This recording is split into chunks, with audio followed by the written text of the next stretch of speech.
যখনই আমরা বাইরের জিনিস বেশি বেশি করে নিব তখনই কিন্তু ওদের যে ইকোনমিক গ্রোথটা কিন্তু তাদের বাড়তে থাকবে। নমস্কার বন্ধুরা, আবারও নতুন টপিক নিয়ে নতুন একটি আইডিয়া নিয়ে আপনাদের সামনে চলে এসেছি। তো চলুন দেখে নেওয়া যাক আজকের রিপোর্টটি বা আজকের ভিডিওটি। তো আমি থাম্বনেইলে আগে বলে দিয়েছি আজকের কি সম্পর্কিত ভিডিও হবে। তো এই যে রুপি এবং ডলার এক্সচেঞ্জ রেট, সম্প্রতি কি হলো, ইউএসএতে প্রেসিডেন্ট নির্বাচন হয়ে গেল। তো কমলা হ্যারিসকে হারিয়ে আবার ডোনাল্ড ট্রাম্প 2.0 আবার রাষ্ট্রপতি পদে কিন্তু মনোনীত হলেন ইউএসএতে। তো তিনি আসার পরেই 2025 সাল থেকে তিনি আবার দায়িত্ব গ্রহণ করবেন ইউএসএর প্রেসিডেন্ট পদের। তো বর্তমানে জো বাইডেন আছে, কিন্তু আর কয়েক মাসের পরেই ডোনাল্ড ট্রাম্প কিন্তু সেই দায়িত্বটা গ্রহণ করবেন। তো তিনি আসার পরে ডলার এবং রুপি এর যে এক্সচেঞ্জ রেট সেটা কি দাঁড়াতে পারে, তো সম্প্রতি এসবিআই একটি রিপোর্ট দিয়েছে। তো সেই রিপোর্টটি আমরা একটু বিস্তারিত আলোচনা করে জেনে নিই। তো কি সেই রিপোর্ট, চলুন দেখে নেওয়া যাক।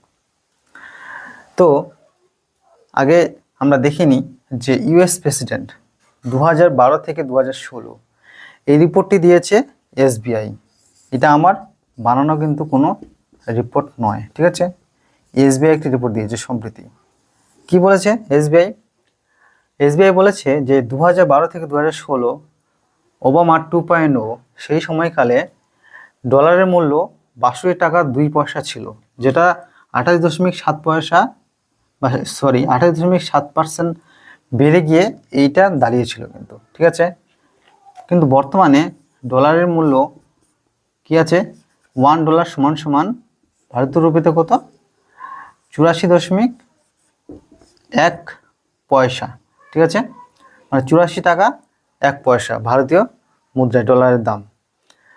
তারপরে কি হলো, ওবামা যাওয়ার পর আর কি 2016 থেকে 2020 এই সময় আসলেন ডোনাল্ড ট্রাম্প 1.0। তিনি প্রথম প্রেসিডেন্ট হয়েছিলেন ইউএসএ। সেই সময় ডলারের দাম ছিল কত, 62 টাকা 2 পয়সা থেকে বেড়ে গিয়ে দাঁড়িয়েছিল আর কি 69.2 পয়সা, ঠিক আছে। 28% এখানে বেড়েছিল আর কি, 28.7% ডলারের দাম বেড়েছিল। তারপরে তিনি যখন প্রেসিডেন্ট নির্বাচন হলেন, তারপরে 11.3% কিন্তু ডলারের দাম বাড়ছিল। তো এই পার্সেন্টেজটা বাড়ার ফলে ডলারের দাম গিয়ে দাঁড়িয়েছিল 69.2 পয়সায়। তারপর আর কি 2020 থেকে 2024 আবার আসলেন জো বাইডেন ডোনাল্ড ট্রাম্পকে হারিয়ে দিয়ে। তার সময়কালে কি হলো, ভারতীয় মুদ্রায় ডলারের দাম গিয়ে দাঁড়ালো 79.3 পয়সা, ঠিক আছে, যেটা দাঁড়ালো 14.5%, ঠিক আছে। মানে অনেকটাই কিন্তু ডলারের দাম বেড়ে গিয়েছিল এই সময় আর কি। ওবামার আমলে ডলারের দাম বাড়ছিল 28.7%, ঠিক আছে। তারপরে জো বাইডেনের আমলে আবার দাঁড়ালো 14.5%, ঠিক আছে। মানে অনেকটাই কিন্তু ডলারের যে মূল্যটা বেড়ে গিয়েছিল। এখানে যদি দেখা যায় যে ট্রাম্পের সময়কালেই কিন্তু ডলারের দামটা খুব কম বাড়ছিল আর কি, মাত্র 11.3% হারে ডলারের দাম বাড়ছিল। মানে ওবামা এবং জো বাইডেন এদেরকে এদের সময়কালেই কিন্তু ডলারের দাম বাড়ছে বেশি। এখানে যা দেখা যাচ্ছে এসবিআই রিপোর্টে, ট্রাম্পের সময়কালে তেমন কিন্তু বাড়েনি, মাত্র 11.3%। তার তুলনায় কিন্তু ওবামা এবং জো বাইডেন এদের সময়কালে কিন্তু ডলারের দাম বেড়েছে, এই রিপোর্ট অনুযায়ী আমরা ধরে নিতে পারি। তারপরে এসবিআই যেটা বলছে আর কি 2025 সাল এবং 2029 সাল, 25 থেকে 29 এই 4 বছরের মাথায় ডোনাল্ড ট্রাম্পের আমলে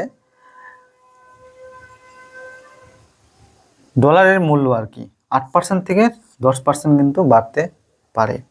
তো 8% থেকে 10% হারে যদি বাড়ে ডলারের দাম, তো ডলারের দাম গিয়ে দাঁড়াবে 87 টাকা থেকে 92 টাকায় দাঁড়াবে। তো এরকম একটা তারা রিপোর্ট দিয়েছে এসবিআই, ঠিক আছে। তো আমরা যদি ধরে নিই যে ট্রাম্পের সময়কালে কিন্তু ডলারের দামটা কিন্তু মোটামুটি কম হারেই কিন্তু বাড়ছে, যেটা অন্যান্য প্রেসিডেন্টের সময়ে ডলারের মূল্য কিন্তু অনেক বেড়ে গেছিলো, এখানে 28.7 থেকে 14.5%। তো এটা বুঝতে হবে বন্ধুরা। তো 2.0 তিনি এখনও দায়িত্বভার গ্রহণ করেননি, 2025 সাল পড়লেই তিনি দায়িত্বভার গ্রহণ করবেন ডোনাল্ড ট্রাম্প। তো দেখা যাক এসবিআই রিপোর্টটি কতটা কার্যকরী হয়, বা তাদের রিপোর্ট অনুযায়ী এই টাকাটা কতটা বাড়ে, ডলারের মূল্যটা, তো আমরা জানতেই পারবো। তো এখানে আরেকটা কথা, যে ভারতীয় মানে মুদ্রা ডলার থেকে এত দাম কেন বাড়ছে? এখন প্রায় 92 টাকা যদি চলে যায়, $1 সমান 92 টাকা, তাহলে মোটামুটি অনেকটাই লাভ দিবে আর কি। এখন বর্তমানে যেটা 84 টাকা 1 পয়সায় আছে আর কি। তো এর কারণটা কি? যত দিন যাচ্ছে তত কিন্তু লাফে লাফে ডলারের সঙ্গে টাকা কিন্তু বাড়তেই আছে, মানে টাকার যে মূল্যটা। এর কারণটা কি? এর কারণ একটাই, আমদানি এবং রপ্তানি। আমদানি এবং রপ্তানির মধ্যেই কিন্তু আসল পার্থক্য। আচ্ছা, আমরা একটু বুঝে নিই। মনে করুন ইন্ডিয়া, আমরা ইন্ডিয়াতে বাস করি, ঠিক আছে, তারপরে ইউএসএ। কি হচ্ছে, আমরা ইন্ডিয়া থেকে যে শিল্পজাত দ্রব্য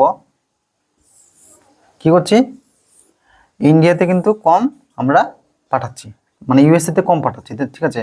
আমাদের জিনিস ওরা কিন্তু খুব কম নিচ্ছে, কিন্তু আমরা কি করছি, ইউএসএর জিনিস আমরা কিন্তু বেশি করে আমরা কিনছি, ঠিক আছে। ওরা আমদানি করছে, মানে ওরা রপ্তানি করছে, আমরা নিচ্ছি আর কি, কিন্তু আমরা রপ্তানিটা খুব কম করছি।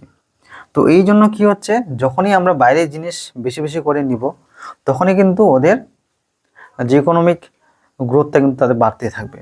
তো বিশেষ কারণটা হচ্ছে এখানেই। আমরা কি করি, আমরা যদি ইন্ডিয়া থেকে আমাদের জিনিস তাদের দেশে যদি বেশি করে বিক্রি করি, ঠিক আছে, তাহলে কি হবে, আমাদের দেশের বাজার কিন্তু অনেকটাই বৃদ্ধি পাবে।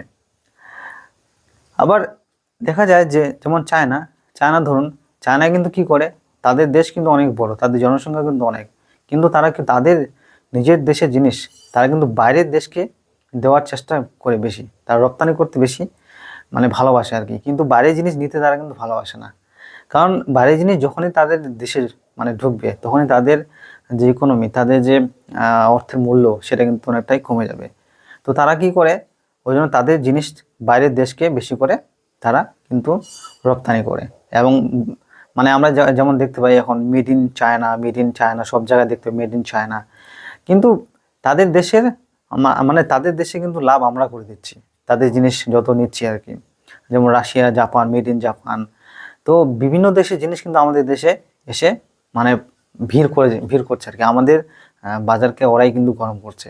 কিন্তু আমরা আমাদের কোনো জিনিস প্রোডাক্ট কিন্তু আমরা তাদের দেশে গিয়ে বিক্রি করতে পারছি না, তেমন করলেও সেটা কিন্তু খুব কম পরিমাণে।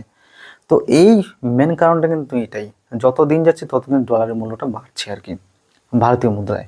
তো মেন কারণ এটাই। যেমন রাশিয়া থেকে যেমন ক্রুড অয়েল, রাশিয়া আমাদের দেশে কিন্তু মানে অনেক জিনিস দেয়, ওরা ক্রুড অয়েল দেয়, অনেক কিছু দেয়, কিন্তু মানে তার পরিবর্তিতে রাশিয়াকে আমরা কিন্তু তেমন মানে বেশি কিছু জিনিস কিন্তু রপ্তানি করতে পারি না। তো এই কারণেই কিন্তু ডলারের দামটা কিন্তু বেশি বাড়ছে। যেমন আমরা কিছুদিন আগেই ফাইটার বিমান নিলাম, ফ্রান্স থেকে নিয়ে আসলাম, ঠিক আছে, বিভিন্ন অস্ত্র নিয়ে আমরা ইউএস থেকে, অ্যাপেল হোক, মোবাইল হোক, ল্যাপটপ হোক, মানে বিদেশ জিনিস যত নিব তত কিন্তু আমাদের যে টাকার মূল্য সেটা কিন্তু কমতে থাকবে। কিন্তু আমরা চেষ্টা করব আমাদের জিনিস আমরা নেওয়ার চেষ্টা যদি করি, তাহলে কিন্তু আমাদের দেশের ইকোনমিটা কিন্তু গ্রোথ হবে। মেড ইন ইন্ডিয়া জিনিস দিয়ে আমরা ব্যবহার করি, তাহলে লাভ তো আমরাই পাবো, আমাদের দেশ গ্রোথ হবে। তো মেন রিজনটা এটাই আর কি, যদি ওভারঅল বলতে চাই তাহলে মেন রিজন এটাই। আর হচ্ছে হ্যাঁ, মেড ইন ইন্ডিয়া যত আমাদের দেশে উৎপাদিত হবে যত জিনিস, তত কিন্তু আমরাই লাভ করব। আচ্ছা, তো এসবিআই এটাই রিপোর্ট, আমি যেটা বোঝাতে চাইলাম আর কি, রুপি এবং ডলার এক্সচেঞ্জের মধ্যে যে পার্থক্য। তো তো দেখা যাক এই ডোনাল্ড ট্রাম্পের আমলে 87 টাকা বা থেকে 92 টাকা এর মধ্যে ডলারের মূল্য দাঁড়ায় কিনা, 8% থেকে 10%, যেটা এসবিআই বলেছে। তো আগামী দিনে বোঝা যাবে। তবে এটা একটাই জিনিস যে ডোনাল্ড ট্রাম্পের আমলে কিন্তু ডলারের মূল্য কিন্তু তেমন মানে বাড়েনি আর কি, বলতে গেলে আমাদের ভারতীয় মুদ্রার তেমন কিন্তু ডলারের দাম মানে মানে মোটামুটি ঠিকঠাকই আছে। কিন্তু জো বাইডেন এবং ওবামার আমলে কিন্তু ডলারের দামটা অনেক বেড়েছে। তো আজকে এটাই একটা রিপোর্ট দেখানোর ছিল আর কি আপনাদেরকে। তো এসবিআই রিপোর্ট কেমন লাগলো ভিডিওটি অবশ্যই কমেন্ট করে জানাবেন, লাইক করবেন, শেয়ার করবেন, সাবস্ক্রাইব তো অবশ্যই করে যাবেন নতুন হলে, এবং শেয়ার অবশ্যই করবেন। আর এরকম নতুন নতুন ভিডিও নিয়ে আসবো তথ্যমূলক, যাতে আপনাদের কোনো কাজে লাগে, তাহলে আমি আনন্দিত হব। তো দেখা হচ্ছে নেক্সট ভিডিওতে, ততক্ষণ এখানেই আজকে। থ্যাংক ইউ, ধন্যবাদ।